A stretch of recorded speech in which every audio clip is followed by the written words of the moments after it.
Pagelaran Palembang Expo 2017 yang digelar di Palembang Sports Convention Center mulai 27 Juli 2017 menampilkan berbagai macam produk, mulai dari ekonomi kreatif, fashion, hingga kesehatan seperti yang ditawarkan oleh Dinas Kesehatan Kota Palembang.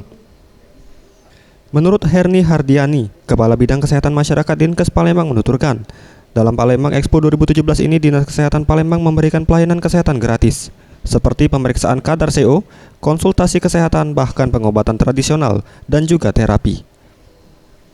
Pemeriksaan untuk mengetahui kadar CO, karbon monoksida. Jadi kepada pengunjung, baik itu laki atau perempuan, yang mau memeriksakan untuk mengetahui kadar CO, kami persilakan di stand kami. Kemudian yang kedua yaitu melakukan pelayanan konsultasi tentang kesehatan.